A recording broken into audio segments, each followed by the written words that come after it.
शिक्षण में अध्यापकों के द्वारा विद्यार्थियों का आकलन इस अंतर्दृष्टि को विकसित करने के लिए किया जा सकता है। ऑप्शंस आर, उन विद्यार्थियों को प्रोन्नत ना करना जो विद्यालय के स्तर के अनुकूल नहीं है। ऑप्शन बी, शिक्षार्थियों की आवश्यकता के अनुसार शिक्षण उपागम में परिवर्तन करना। कक्षा में प्रतिभाशाली तथा कमजोर विद्यार्थियों का समूह बनाना। तो ऑप्शन सी को हम यहीं एलिमिनेट कर देते हैं। रीज़न क्या है कि कक्षा में प्रतिभाशाली और कमज़ोर बच्चों को विद्यार्थियों का समूह बनाना, ऐसा हमें बिल्कुल नहीं करना है। जो हमने प्रीवियस अपना वीडियो लेक्चर देखा था उसमें हमने इस बारे में डिस्कस किया था कि जो भी स्टूडेंट है, चाहे वो प्रतिभाशाली हो, क्रिएटिव स्टूडेंट हो या फिर वीक स्टूडेंट हो, तो उनको आपको सेपरेट नहीं करना है। अगर आप उनका ग्रुप बना दोगे तो क्या होगा कि दोनों में एक जो वीक स्टूडेंट है स्पेशली उसमें एक डीमोटिवेशन आ जाएगा, है ना। डीमोटिवेशन क्रिएट हो जाएगा कि दूसरे बच्चों को ज़्यादा प्रेफरेंस दी जा रही है और वीक स्टूडेंट को कम दी जा रही है, और यहाँ पर जो है दोनों का विकास जो है रुक जाएगा।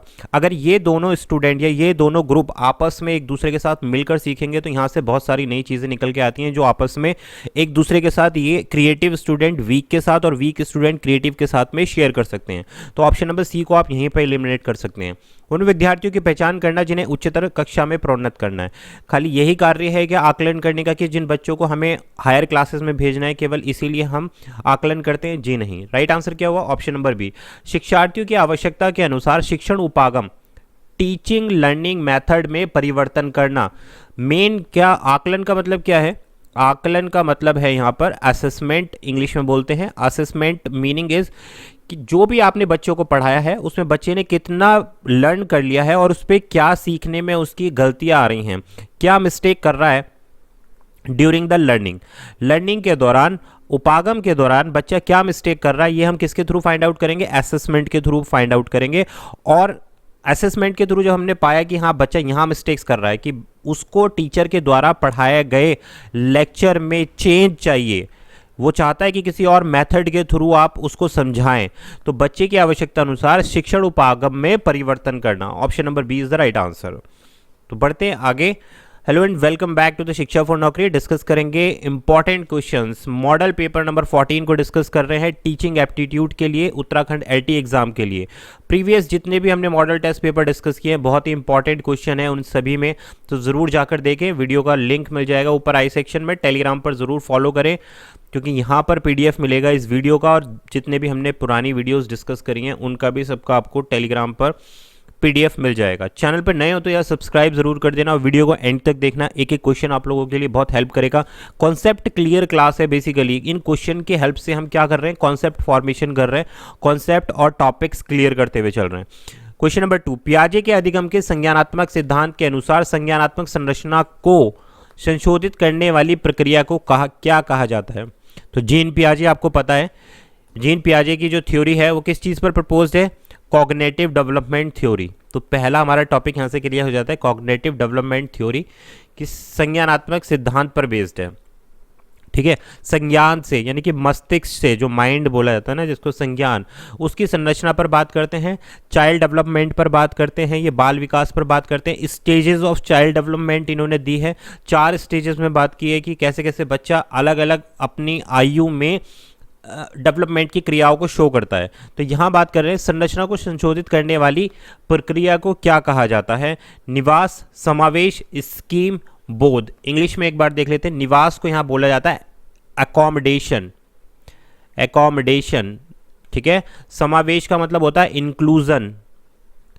इंक्लूसिव एजुकेशन के मैंने बहुत इंपॉर्टेंट क्लासेस डिस्कस की हैं, ज़रूर देख के जाना है। एलटी एग्जामिनेशन के लिए उत्तराखंड की अगर मैं बात करूँ, उत्तराखंड के एग्जाम में चाहे वो एलटी हो चाहे उत्तराखंड टेट हो, इंक्लूसिव एजुकेशन से आपके क्वेश्चन 3 से 4 क्वेश्चन देखने के लिए मिल जाएंगे, आप लिख के ले लेना मेरे से।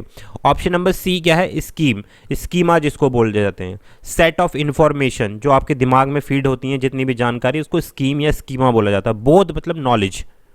बात क्लियर हुई? तो राइट आंसर क्या है? अगर आप अपनी कोई भी प्रीवियस नॉलेज में नई नॉलेज को ऐड कर रहे हैं या पुरानी नॉलेज को अपडेट कर रहे हैं तो इस तरीके की चीज़ को हम बोलते हैं एकोमोडेट करना, एकोमोडेशन, निवास कराना। तो ये पियाजे के द्वारा दिया गया। पियाजे ने 2 सिद्धांत दिए हैं, एकोमोडेशन समझाया है और दूसरा क्या है? एसिमिलेशन। बात क्लियर है? एसिमिलेशन क्या है? जो आपकी पुरानी नॉलेज है, पूर्व ज्ञान जो है, और एकोमोडेशन पूर्व ज्ञान में नए ज्ञान को अपडेट करना, उसको मॉडिफाइड करना एकोमोडेशन कहलाता है। तो यहाँ बात क्लियर हो गई सभी को। कोई डाउट रह जाए तो कमेंट डाउन ज़रूर करें कि भाई कमेंट में हम लोग आपको एक्सप्लेन कर देंगे, नेक्स्ट क्लास में एक्सप्लेन कर देंगे। क्वेश्चन नंबर 3 के साथ बढ़ते हैं। क्रेस्टरमर के अनुसार व्यक्तित्व के पिकनिक प्रकार के व्यक्तित्व की विशेषता क्या होगी, ये आपको बताना है। ये क्रेस्टरमर हैं, एक साइकोलॉजिस्ट थे। इन्होंने जो साइकोलॉजी में इन्होंने किसके बारे में बात की है, पर्सनालिटी के बारे में बात की है, ह्यूमन पर्सनालिटी के बारे में बात की है। तो इनके अनुसार क्या विशेषता हो सकती हैं पिकनिक प्रकार के जो व्यक्तित्व होते हैं? मिलनसार होते हैं, अंतर्मुखी या शर्मीले होते हैं, मिलनसार बाह्यमुखी या शर्मीले, मिलनसार बाह्यमुखी या मैत्रीपूर्ण, या अंतर्मुखी और मैत्रीपूर्ण। तो देखिए राइट आंसर रहेगा ऑप्शन नंबर सी, ये होते हैं मिलनसार होते हैं, फ्रेंडली नेचर के होते हैं इस तरीके के व्यक्ति। बाह्यमुखी का मतलब होता है, एक होता है अंतर्मुखी जो अपने में ही उसका व्यक्तित्व क्या होता है, वो दूसरों के साथ अपने व्यूज़ को शेयर नहीं करना चाहता है, अपने आप को एक्सपोज नहीं करना चाहता है। बाह्यमुखी क्या होते हैं कि दूसरों के साथ फ्रेंड्स मिले तो उनसे अपनी गॉसिपिंग कर रहे हैं, अपने व्यूज़ शेयर कर रहे हैं, या जल्दी से दूसरे लोगों के साथ में घुल मिल जाना बाह्यमुखी पर्सनैलिटी कहलाती हैं। मैत्रीपूर्ण यानी कि फ्रेंडशिप नेचर जिसको बोलते हैं। मिलनसार, फ्रेंडशिप या मैत्रीपूर्ण एक ही तरीके की पर्सनालिटी के भी पार्ट्स हैं ये। तो option number C is the right answer. जो क्रेस्टरमर थे इन्होंने 2 प्रकार की पर्सनालिटी को बेसिकली डिस्कस किया है।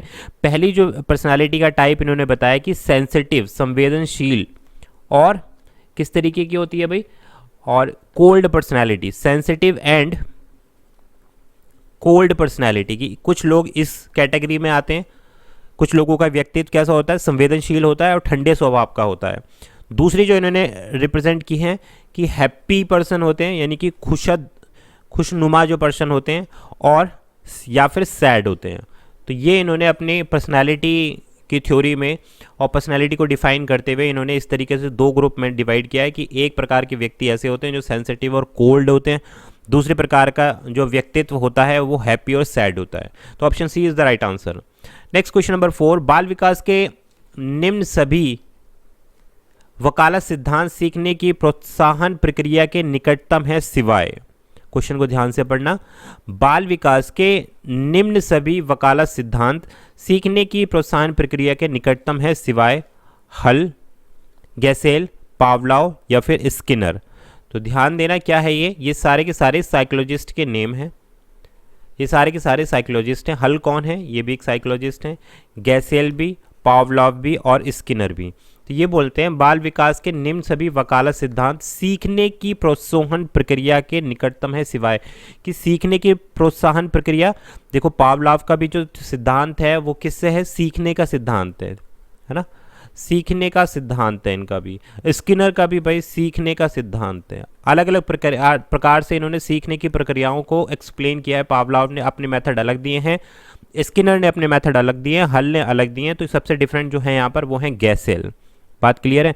तो गैसेल किस चीज़ का सिद्धांत को देते हैं, विकास का प्रमुख जैव परिपक्वता का सिद्धांत देते हैं कि ये डेवलपमेंट ऑफ जैव परिपक्वता या जैविक परिपक्वता, मैच्योरेशन का, मैच्योरिटी का जो विकास होता है वो किसके द्वारा बताया गया है, गैसेल के द्वारा बताया गया है। बाकी जितने भी साइकोलॉजिस्ट हैं वो क्या बता रहे हैं, वो सीखने के सिद्धांत को बता रहे हैं कि जो सीखने के सिद्धांत में विकास होता है वो किस तरीके से होता है।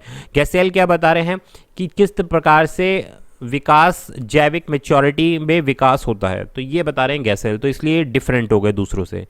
क्वेश्चन नंबर 5, धीमे शिक्षार्थी एवं होशियार बच्चों के लिए निम्न में से कौन सा कथन सत्य है, ये आपको बताना है। ऑप्शन ए, होशियार बच्चों के साथ भावात्मक घटनाएं अधिक जुड़ी होती हैं। धीमे शिक्षार्थी में हस्त निपुणता अधिक होती है। दोनों समूह विद्यालय में सफलता के लिए आते हैं।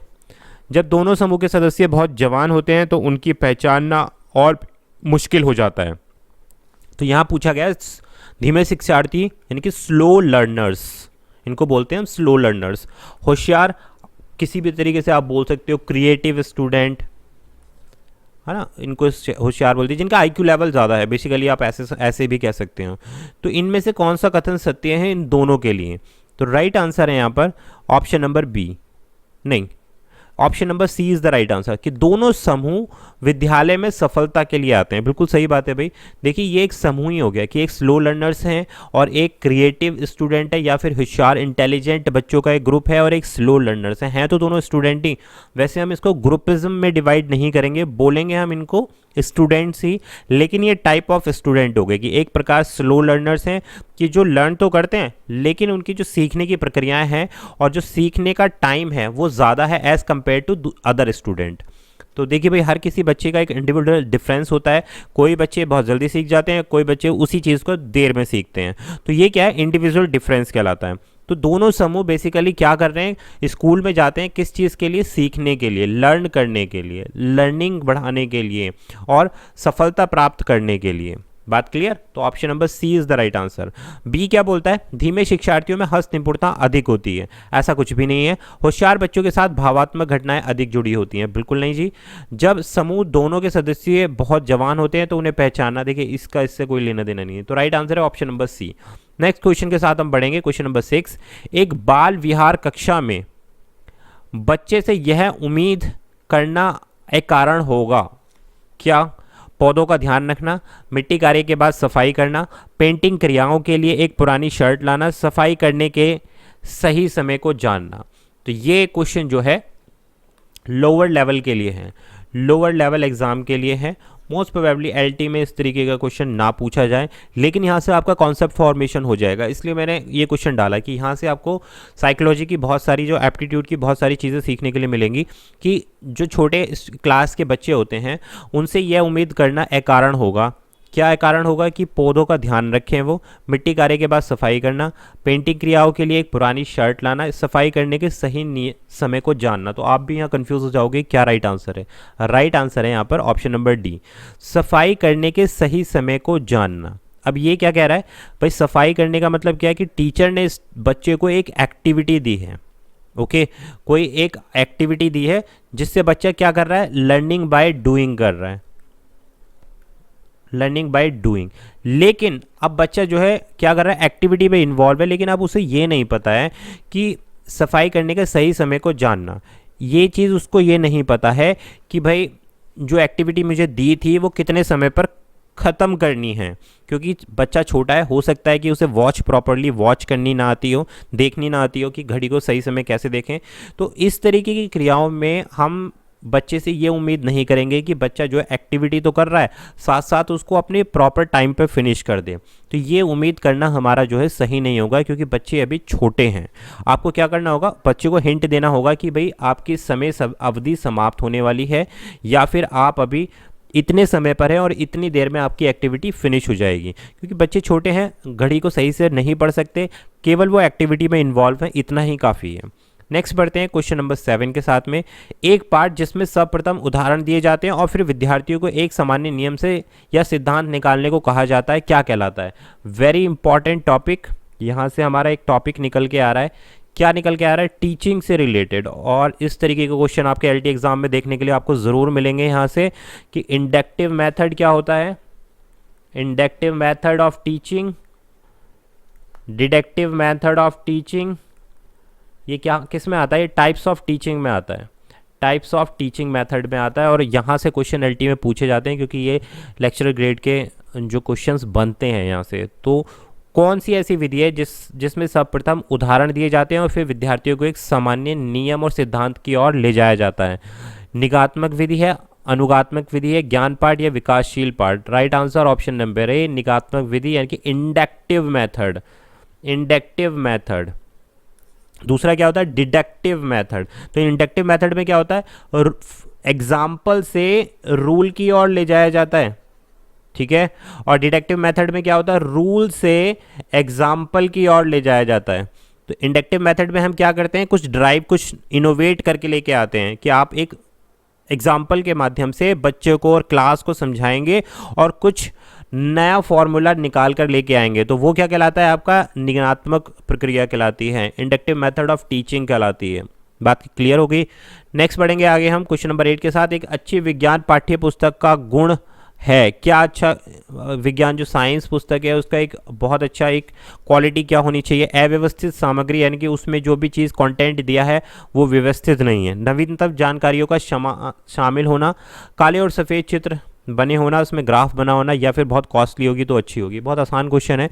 Option number B is the right answer कि भाई साइंस की एक बुक है तो उसमें नवीनतम जानकारी शामिल हो। ऐसा नहीं हो कि विज्ञान की कोई पुस्तक है और उसमें जो है अपडेट नहीं हुई है वो बुक। अपडेट का मतलब है साइंस क्या है, डेली इनोवेशन से कुछ ना कुछ नया हर दिन डिस्कवरी होती है। तो उन डिस्कवरी उन इन्फॉर्मेशन को आप जब तक किताबों में अपडेट नहीं करेंगे तो बच्चे किस तरीके से नए विज्ञान की तरफ जाएंगे, न्यू टेक्नोलॉजीज़ किस तरीके से समझेंगे स्टूडेंट, अगर आपने अपनी साइंस की पुस्तकों को अपडेट नहीं किया, पुरानी पुस्तक ही चला रहे हैं, पुराने मेथड ही चला रहे हैं। क्योंकि वो मेथड जो हैं ट्रेडिशनल मेथड थे, अब क्या हो गया साइंस में बहुत तरक्की कर लिया है साइंस ने, जिसमें जो है नए नए इनोवेशंस को डाल दिया गया है, नई नई टेक्निक्स को, शॉर्ट ट्रिक्स को डाला गया है। तो उसको समझाने के लिए क्या करना होगा, आपको अपनी बुक्स को भी टीचिंग मेथड के साथ, टीचर को टीचिंग मेथड के साथ में टीचिंग मेथड को भी अपडेट करना पड़ेगा। ऐसे नहीं है जैसे पुराने अध्यापक पढ़ाते चले आ रहे थे आप उसी मेथड पर पढ़ाते चले जाएंगे। आपको अपनी टीचिंग स्टाइल, टीचिंग मेथड को भी अपडेट करना होगा और बुक्स को भी अपडेट करना होगा कि बुक्स में क्या मटेरियल, आपको ये भी चेकआउट करना होगा कि जो बुक आप बच्चों को सजेस्ट कर रहे हैं क्या वो as per to the syllabus है, as per to the technology है। तो ये चीज़ एक टीचर का कर्तव्य बनता है कि वो अपने स्टूडेंट्स के लिए इतना सब कुछ तो करे एटलीस्ट। आगे बढ़ेंगे क्वेश्चन नंबर 9 के साथ में। वांछित वर्ग की पृष्ठभूमि के बच्चों को शिक्षा प्रदान करने के लिए शिक्षक को चाहिए। वांछित वर्ग, कई बार मैं इस तरीके के क्वेश्चन को रेस कर रहा हूँ क्योंकि ये इस तरीके के क्वेश्चन बहुत ज़्यादा ट्रेंडिंग क्वेश्चन है। कई बार इन टॉपिक से क्वेश्चन पूछे जा रहे हैं। अभी के जो हाल फिलहाल के एग्जाम चल रहे हैं उनकी बात करें। वांछित बच्चे क्या कहलाते हैं, डिप्राइव्ड स्टूडेंट बोलते हैं वांछित बच्चों को, कि ये अलग अलग कारणों से पीछे रह जाते हैं, चाहे वो अपने वर्ग के आधार पर, जाति के आधार पर, समूह के आधार पर, लैंग्वेज के आधार पर, आर्थिक जो उनकी प्रॉब्लम होती है उसके आधार पर। तो इन्हें क्या बोलते हैं, वांछित बच्चे। कि इनको प्रॉपर टाइम पर एजुकेशन नहीं मिल पा रही, एजुकेशन नहीं मिल पाई, उसका रीज़न अलग अलग हो सकता है। हो सकता है उसका फैमिली बैकग्राउंड सही ना हो सकता है किसी पिछड़े इलाके से आता हो सकता है कि उसके फादर मदर अनएजुकेटेड हो। तो ऐसे बच्चों को शिक्षा प्रदान करने के लिए शिक्षक को क्या करना चाहिए, उनके बारे में अधिक जानकारी जुटाने का प्रयास करें और उनको कक्षा में होने वाली चर्चा में शामिल करें, उन्हें अलग कक्षा में बैठाएं। ऑप्शन नंबर बी को बिल्कुल हटा दो। इस तरीके के बच्चों को क्या करना, अलग कक्षा में बिठाएंगे, बिल्कुल नहीं। ये किस रूल के अगेंस्ट हो गया, इंक्लूसिव एजुकेशन ऐसा बिल्कुल भी नहीं कहता है कि जो भी बच्चा वांछित पृष्ठभूमि से है, चाहे वो विकलांग बालक है, चाहे वो निम्न वर्ग का बालक है, तो उसको आप कक्षा से अलग नहीं करेंगे। तो ऑप्शन बी यहीं हटा दो। उन पर ध्यान दें कि क्योंकि वे दूसरों शिक्षार्थियों के साथ अंतः क्रिया नहीं कर सकते। ये कहते हैं कि भाई उन्हीं बच्चों के साथ ध्यान दें, उन्हीं बच्चों पर ध्यान दें क्योंकि वो दूसरों के साथ अपना समायोजन स्थापित नहीं कर पा रहे।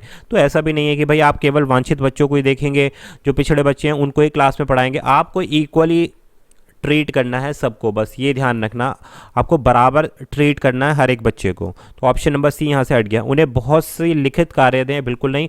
रिटन वर्क नहीं देना है आपको बच्चों को। रिटन वर्क से क्या होगा कि बच्चे में क्रिएटिविटी नहीं आएगी, बच्चे एक्टिवली इन्वॉल्व नहीं होगा क्लास में और घर पर।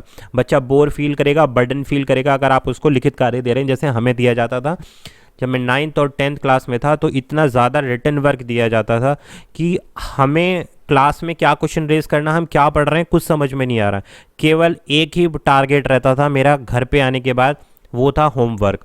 होमवर्क में क्या था, रिटन वर्क। और रिटन वर्क में क्या था कि भाई ये है बुक और ये है टॉपिक, इसको आप कॉपी पेस्ट करके लेके आओगे अपने कॉपी में। और कल अगर नेक्स्ट डे अगर आप ये काम नहीं करके लेके आए तो मॉर्निंग में जब लेक्चर होता था तो वहीं पे जो टीचर होते थे हमारे, वो चटपटा देते थे हमारे गाल।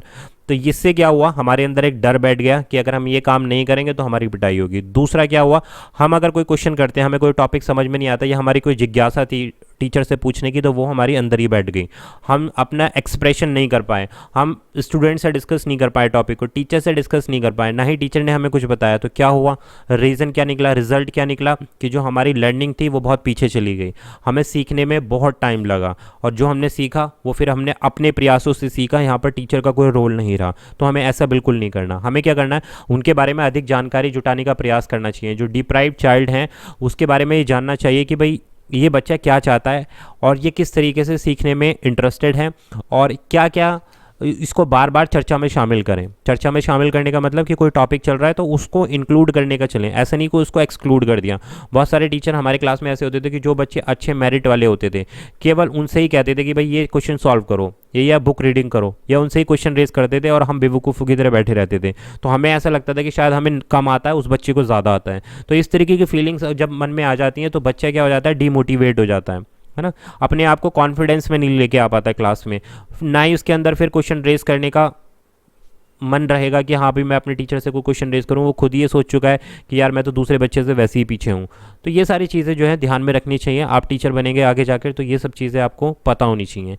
क्वेश्चन नंबर 10, कक्षा में ऑडियो विजुअल किसी भी तरह से एक शिक्षक की जगह नहीं ले सकता क्योंकि ऑडियो वीडियो की अगर हम बात करें तो ये क्या है बेसिकली, प्रीवियस अगर आपने मेरा मॉडल टेस्ट पेपर देखे होंगे तो मैंने एक क्वेश्चन डिस्कस किया था ऑडियो वीडियो पर। अगर नहीं देखा तो ज़रूर देख लें जाकर यार, यहाँ से मैं कॉन्सेप्ट फॉर्मेशन कर रहा हूँ। ये 10 क्वेश्चन ही नहीं है मात्र, ये आपका एक कंप्लीट सिलेबस में डिस्कस कर रहा हूँ इन 10 क्वेश्चंस के अंदर। कक्षा में ऑडियो विजुअल किस तरह से एक शिक्षक की जगह नहीं ले सकता। तो देखिए, शिक्षक की जगह नहीं ले सकता। ऑडियो वीडियो क्या है, टीचिंग लर्निंग मटीरियल या टीचिंग लर्निंग एड्स, सामग्री जिसको बोला जाता है, सहायक सामग्री है ये सहायक सामग्री है। इससे आप कभी भी जो है टीचर को रिप्लेस नहीं कर सकते कि भाई हमारे पास ऑडियो वीडियो मेथड है, अब स्कूल वाले बोलें कि हमें टीचर्स की आवश्यकता नहीं है, ऐसा नहीं है। टीचर क्या है, टीचर तो भाई टीचर का रोल ही अलग है। टीचर कई रोल में काम करता है। बच्चों का एक हेल्पिंग हैंड भी होता है, बच्चों को मोटिवेट करने का काम करता है, ठीक है। बच्चों के साथ में एक मेंटोर की तरह काम करता है, एक फ्रेंड की तरह काम करता है ना। पेरेंट्स से ज़्यादा रोल टीचर का होता है यहाँ पे। तो टीचर एक अलग अलग रोल में क्लास में मौजूद होते हैं। तो आप किसी भी ऑडियो वीडियो मेथड के थ्रू लर्निंग को और टीचर की जगह टीचर को रिप्लेस नहीं कर सकते। ऑप्शन ए देख लेते हैं, एक शिक्षक अपने प्रदर्शन से तीनों क्षेत्रों के सभी उद्देश्यों को प्राप्त कर सकता है। ऑप्शन बी, कोई भी ऑडियो विजुअल एक शिक्षक के बिना शिक्षण सामग्री के रूप में कक्षा में काम नहीं कर सकता। Option C, radio TV computer द्वारा संचालित होने वाले एक अच्छा अध्ययन सामग्री का उत्पादन केवल एक प्रभावी शिक्षक कर सकता है। या ऑप्शन नंबर डी, उपयुक्त सभी। तो राइट आंसर क्या रहेगा हमारे पास, ऑप्शन नंबर डी, कि कक्षा में ऑडियो विजुअल किसी भी तरह से एक शिक्षक की जगह नहीं ले सकता। क्योंकि देख लेते हैं, क्योंकि जितने भी ऑडियो वीडियो और टेलीविज़न और कंप्यूटर हैं, ये जो जितने भी संचालित होते हैं, तो ये एक क्या है कि एक अच्छा अध्ययन सामग्री है। तो इस सामग्री का उपयोग कब होगा, जब क्लास में शिक्षक होगा। बात क्लियर हुई, तो इसलिए ऑप्शन नंबर सी हमारा इंक्लूड हो गया। कोई भी ऑडियो विजुअल एक शिक्षक के बिना शिक्षण सामग्री के रूप में कार्य नहीं कर सकता। बिल्कुल सही बात है कि कोई भी ऑडियो वीडियो मेथड रखा हुआ है, सपोज कोई प्रोजेक्टर रखा हुआ है ना, तो वो प्रोजेक्टर ही रह जाएगा अगर वहाँ टीचर नहीं होगा तो। क्यों, क्योंकि उससे आप दूसरे भी काम कर सकते हैं। तो फिर वो टीचिंग लर्निंग मटेरियल नहीं रहा। टीचिंग लर्निंग मटेरियल कब हुआ, जब उस प्रोजेक्टर के माध्यम से टीचर ने बच्चों को कुछ एक्सप्लेन किया। तो इसलिए बी भी इंक्लूड हो गया। ए कैसे इंक्लूड हुआ, इस शिक्षण अपने प्रदर्शन से तीनों क्षेत्रों के सभी उद्देश्यों को प्राप्त कर सकता है। कि जो टीचर होता है वो अपने प्रदर्शन से, अपनी नॉलेज से जितने भी मेथड रखें, भाई टीचर है तो सारे रिसोर्सेज हैं, अदरवाइज उन रिसोर्सेज का कोई यूज़ ही नहीं है। तो बात क्लियर, तो इसलिए ऑप्शन नंबर डी हमने राइट आंसर किया है। तो वीडियो पसंद आ गई हो तो यार लाइक शेयर सब्सक्राइब कर देना। चैनल पर नए हो तो ज़रूर से सब्सक्राइब करना और टेलीग्राम को ज़रूर ज्वाइन कर लेना, PDF यहाँ मिलेगा। आगे आने वाली वीडियोज़ बहुत ही इंपॉर्टेंट है, लगातार हम LT एग्ज़ाम के लिए प्रिपरेशन जारी रखेंगे। तो वीडियो को ज़्यादा से ज़्यादा शेयर करो भाई। पसंद आ गई हो तो कॉमेंट आउट ज़रूर करना। Thanks for watching, thank you.